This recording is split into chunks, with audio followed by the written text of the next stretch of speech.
दोस्तों UIDAI enrolment और updation की जो ओल्ड लिस्ट थी कुछ इस प्रकार से थी कि जिसमें पीओए पीओआई की लिस्ट अलग अलग थी, इनके डॉक्यूमेंट की लिस्ट अलग थे। इसी तरह पीओआर और डीओबी की भी लिस्ट अलग थी।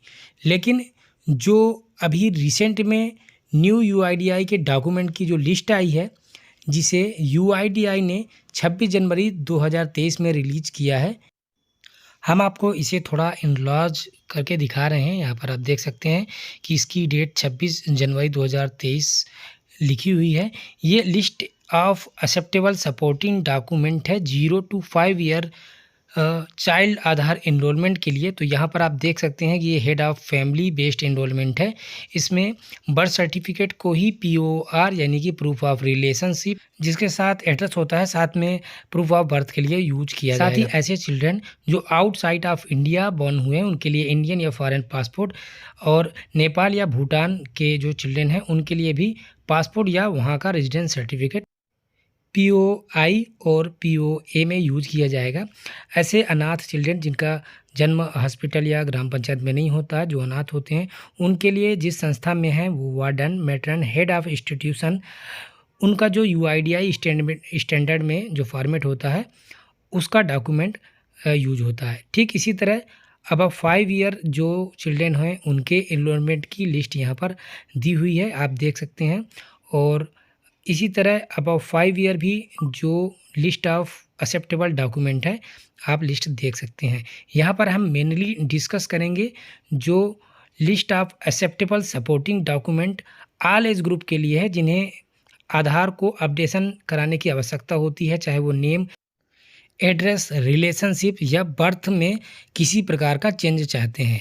तो जो पहला डॉक्यूमेंट है इंडियन पासपोर्ट, आप देख सकते हैं। आप पीओआई, पीओए, पीओआर और डीओबी में भी यूज कर सकते हैं। लेकिन आप डीओबी वाले जो लिस्ट है यहाँ पर आप देखेंगे एक स्ट्रिक्ट मार्क दिया हुआ है, तो इसकी खास वजह है, इसके बारे में हमें खास ध्यान देना है। आप डाउन की ओर स्क्रॉल करेंगे, कुछ और ऐसे डॉक्यूमेंट हैं जिनमें डीओबी वाले में जो टिक मार्क है उसमें स्टिक लगा हुआ है, जैसे कि ये service photo ID card issued by central government या state government, pensioner photo ID card, freedom fighter photo ID card, pension payment order और सीरियल नंबर 15 में दिया हुआ मार्कशीट या certificate issued by recognised board of education या university. तो यहाँ पर इस तारांकित चिन्ह का मतलब है कि आप ये डॉक्यूमेंट बर्थ प्रूफ में 0 से 18 वर्ष के अपडेशन में नहीं करेंगे। यानी कि ऐसे रेजिडेंट्स जो 0 से 18 ईयर के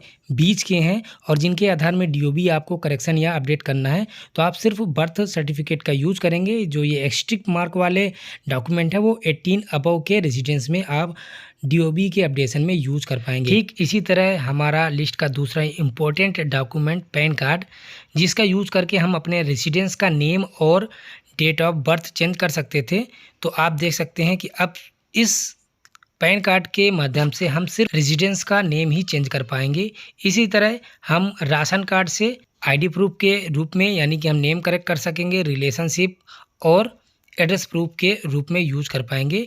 और इसी प्रकार वोटर आईडी से हम अब रिलेशनशिप प्रूफ में यूज नहीं कर पाएंगे, हम सिर्फ एड्रेस और नेम करेक्शन के लिए यूज़ कर पाएंगे। यानी कि इस डॉक्यूमेंट का भी हम पहले भी बर्थ प्रूफ में नहीं यूज़ करते थे और अब भी नहीं कर पाएंगे।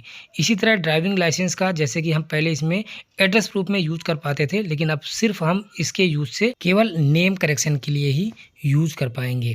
ठीक इसी तरह 7 नंबर का जो डॉक्यूमेंट है pensioner photo ID card, freedom fighter photo ID card, pension payment order issued by central government या स्टेट गवर्नमेंट। इस डॉक्यूमेंट को आप नेम अपडेशन में, पीओआर में और प्रूफ ऑफ बर्थ में, जो कि 18 के अबव के रेजिडेंस के रूप में लागू होगा, तो यूज़ कर पाएंगे। किसान फ़ोटो पासबुक का यूज आप पीओआई और पीओए यानी कि एड्रेस प्रूफ में यूज़ कर पाएंगे। ESIC card, medical health claim card issued by central या स्टेट गवर्नमेंट, तो इसके द्वारा आप सिर्फ नेम करेक्शन ही कर पाएंगे।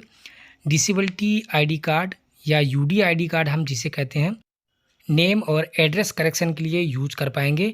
और अब 11th नंबर में एक और इम्पोर्टेंट डॉक्यूमेंट है जो इजीली अवेलेबल होता है हमारे रेजिडेंस के पास, यानी कि certificate with photograph issued by central government, photo ID card, domicile certificate यानी कि निवास प्रमाण पत्र, रेजिडेंस सर्टिफिकेट। ये डॉक्यूमेंट से पहले हम नेम में अपडेशन नहीं कर पाते थे। अब हम इस डॉक्यूमेंट के द्वारा, अगर वो फ़ोटोग्राफ के साथ है, तो हम नेम, रिलेशनशिप और एड्रेस में करेक्शन या अपडेशन कर पाएंगे।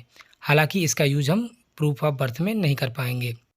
मैरिज सर्टिफिकेट कुछ स्टेट में फ़ोटोग्राफ के साथ होता है, कुछ स्टेट में विदाउट फ़ोटोग्राफ में होता है। तो अगर आप विथ फ़ोटोग्राफ यूज़ कर रहे हैं तो उससे आप नेम में भी चेंज कर सकते हैं। लेकिन आप विदाउट फ़ोटोग्राफ मैरिज सर्टिफिकेट को यूज़ कर रहे हैं तो आपको ओल्ड नेम के साथ एक सपोर्टिंग डॉक्यूमेंट भी अटैच करना होगा। तो आप इस डॉक्यूमेंट के द्वारा proof of relationship, proof of address और नेम चेंज यानी कि POA में भी यूज कर पाएंगे। कास्ट सर्टिफिकेट भले ही वो SC ST या OBC का हो, उसके द्वारा आप डेट ऑफ बर्थ को छोड़ के सभी प्रकार के करेक्शन कर पाएंगे। स्कूल लिविंग सर्टिफिकेट और TC का यूज आप नेम करेक्शन के लिए कर पाएंगे, लेकिन इसमें भी फ़ोटोग्राफ होना चाहिए। ठीक इसी प्रकार marksheet certificate issue by recognise board of education या यूनिवर्सिटी, इसके द्वारा भी आप नेम करेक्ट कर पाएंगे और 18+ से ऊपर के रेजिडेंस का डेट ऑफ बर्थ आप चेंज कर पाएंगे। हम cross sign seal with photograph attested passbook का यूज नेम और एड्रेस करेक्ट करने के लिए यूज़ करते थे। तो अब हम इस डॉक्यूमेंट में से सिर्फ एड्रेस को करेक्ट कर पाएंगे। इस डॉक्यूमेंट के द्वारा अब नेम अपडेशन नहीं किया जा सकेगा। ठीक इसी प्रकार bank account statement, credit card statement with bank stamp and signature. तो अगर हमारे पास किसी बैंक का अटेस्टेड सील और साइन के साथ स्टेटमेंट है या इंडिया पोस्ट ऑफिस का स्टेटमेंट है, उसके द्वारा हम केवल एड्रेस में करेक्शन कर पाएंगे, लेकिन ये 3 माह से अधिक पुराना नहीं होना चाहिए। जेंडर चेंज का जो आईडी कार्ड होता है, transgender identity card certificate issued under the transgender person protection of right, इस डॉक्यूमेंट के द्वारा हम सभी एंट्री में करेक्शन कर पाएंगे। अब हम बात करेंगे UIDAI के स्टैंडर्ड सर्टिफिकेट के यूज के द्वारा आधार अपडेशन। तो यानी कि हम जो इस फॉर्मेट का यूज़ करते थे, UIDAI का स्टैंडर्ड फॉर्मेट, जिसमें हम MP, MLA, पार्षद, गजेटेड अफसर के द्वारा या तहसीलदार के द्वारा सील और साइन करवा के उस फॉर्मेट में नेम और एड्रेस को करेक्ट कर पाते थे। तो अब इस डॉक्यूमेंट के द्वारा, इस स्टैंडर्ड सर्टिफिकेट के द्वारा हम सिर्फ एड्रेस में ही करेक्शन कर पाएंगे। लेकिन ये certificate superintendent, warden, matron, head of institution of recognise shelter home और ऑर्फनेज यानी अनाथ बच्चे या शेल्टर होम के बच्चे अगर रहते हैं तो उनके जो हेड ऑफ इंस्टीट्यूशन है उनके द्वारा अगर सत्यापित किया जाता है तो हम उनके नेम में भी इस डॉक्यूमेंट के द्वारा करेक्शन कर पाएंगे। और ठीक इसी प्रकार हम सरपंच या सचिव के केस में अगर हम यूज़ कर रहे हैं या आप स्कूल हेड ऑफ इंस्टीट्यूशन के सील साइन वाला जो स्टैंडर्ड सर्टिफिकेट हम यूज़ करेंगे तो वो हम सिर्फ एड्रेस के लिए ही यूज़ कर पाएंगे, एड्रेस ही हम करेक्ट कर पाएंगे। इससे हम किसी प्रकार का DOB या नेम करेक्ट नहीं करेंगे। इसके अलावा और कई डॉक्यूमेंट होते हैं जैसे कि electricity bill, water bill, telephone bill, जिनमें फ़ोटोग्राफ नहीं होता, तो आप इनका यूज़ एड्रेस प्रूफ में करके एड्रेस में करेक्शन कर सकते हैं।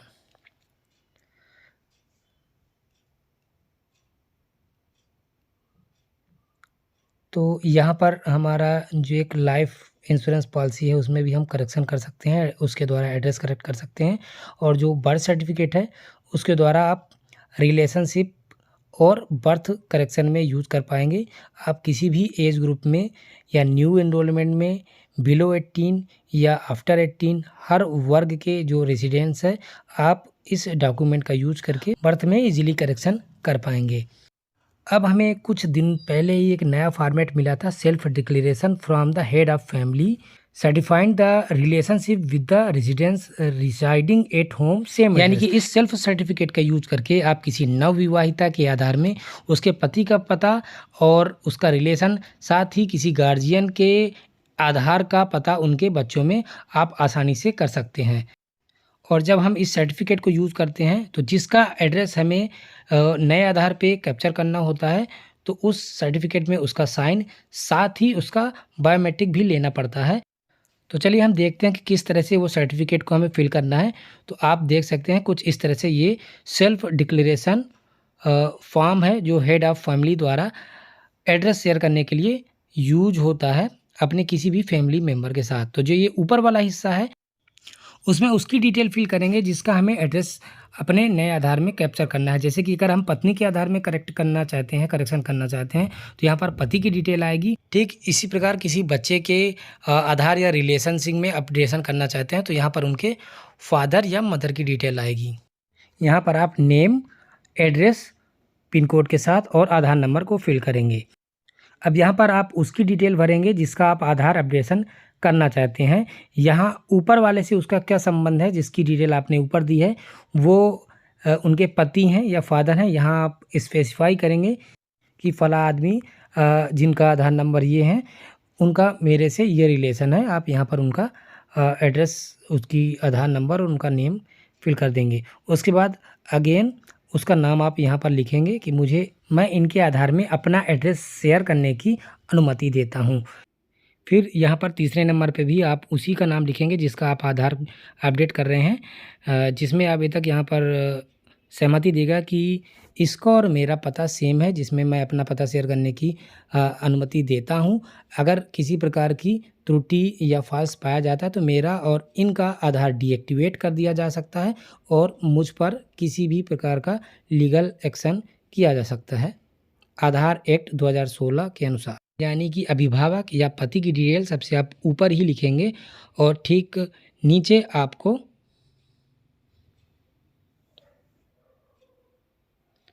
यहाँ पर जिस डेट पे आप साइन कर रहे हो वो डेट लिखेंगे।